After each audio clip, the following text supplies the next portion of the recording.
Hey guys, I got a surprise for you.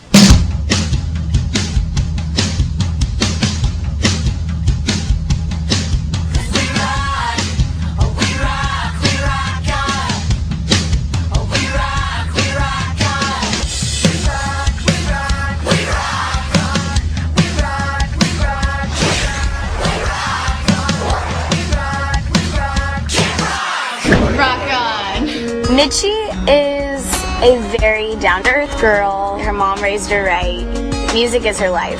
And she goes to camp because she wants to learn more about music and to fit in a little. I'm similar to Mitchie. We got the same haircut. No. We both play guitar and piano. I spend most of my time writing songs. It's like a therapy for me, you know, whenever I'm having a bad day. Just to express what I'm feeling like, you know? And we both write about stuff like that. I learned to play instruments around the age of 10 and 11.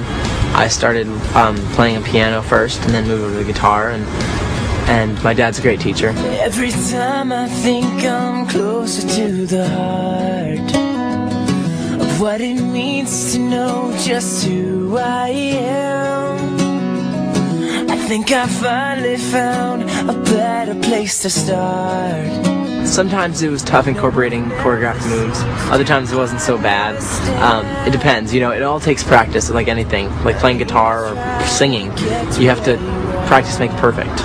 When I was about 6 or 7, I started playing piano. And I started on the piano, played that for a while, and learned enough to play like songs. And when I turned about 10, I started playing the guitar and just kind of like messing around with it. But I really got serious at one point, like I think I was 12. I knew that I really wanted to get serious about the guitar and that I wanted to get good at it, so I listened to a bunch of songs that would help me get better. And I practiced for 5 hours every night for about a month and just tried to get as good as I could get. I've been singing already since I was about 4 or 5, but professionally I started singing at 10. I learned from my grandmother, who is also a famous Filipino actress / singer in the Philippines. She's taught me ever since. I guess I've naturally just been singing ever since. I am surprised how great the kids can sing. I mean, they're so talented. It like you just feel like a big slug around them. They're so good. And they're all so nice. I mean, it's amazing to me how talented they are. They're amazing. I met the kids at the read-through, and a few of the guys, Roshan and Giovanni and Jordan, were just rehearsing a little number, and you know, I started to hear some of the tracks, and then some of the girls were started to sing their own, you know, solos, and I went, oh my goodness, these kids are unbelievable. Yeah, they're very cool. This is real, this is me. I'm exactly where I'm supposed to be now. Gonna let the light shine on me. I use vocal exercises to warm up, and they also help me with my scats. Whenever they become more clear and more ha ha, like that will help me with perfecting my scats and making them more clear and making them better.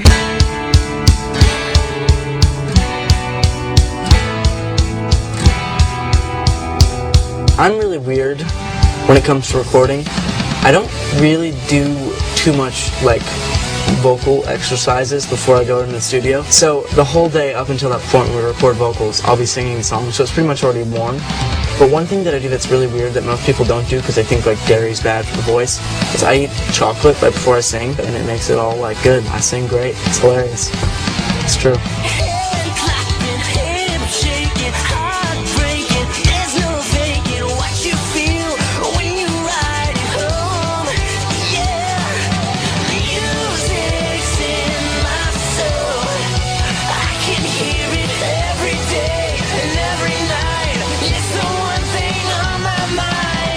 The Jonas Brothers are very talented. They're wonderful boys, and working with them has been great because they're so fabulous. And watching them perform the other day was amazing because I've never actually seen them perform. So I was like, wow, they're really good. So working with the Jonas Brothers, their lives are really hectic. They're bouncing from doing a scene to doing interviews, doing everything. Like they went on like a radio tour or something like that, and it's crazy. They have to go fly to LA and then they have to come back here and get ready. Like Joe had to get up at like, I think it was like 5:30 in the morning to come to set for like 6.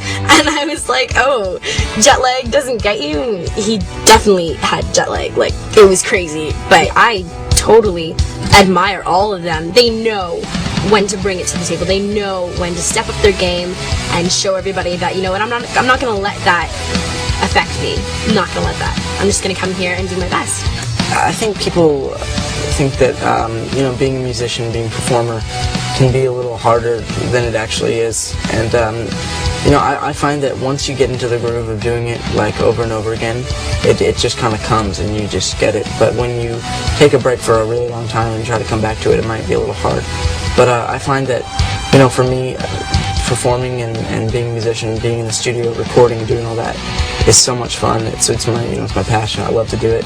And it's the same thing with acting. Like if you kind of like go away from it for a little while and don't do it, just try to come back in the groove and like just do a scene out of nowhere is kind of like a little difficult. So I think you always kind of take your time to get into the groove again and get into it, and then it'll all just be great. Hello? Hey, buddy, how's my birdhouse coming? Jason, sorry, it's not my fault you didn't ask me to make you anything. I didn't want anything. Well, I wanted a birdhouse. And So why do you what? need a birdhouse for? Because I wanted to see more birds in my... Guys, sorry. I guess being a performer is, of course, pleasing the crowd. And not necessarily having the best talent, but just having that charm and edge. I really think everyone in this movie is a performer slash dancer slash singer slash everything a performer does. I mean, this movie and the cast was perfectly casted, and I really don't think anyone is just a performer and just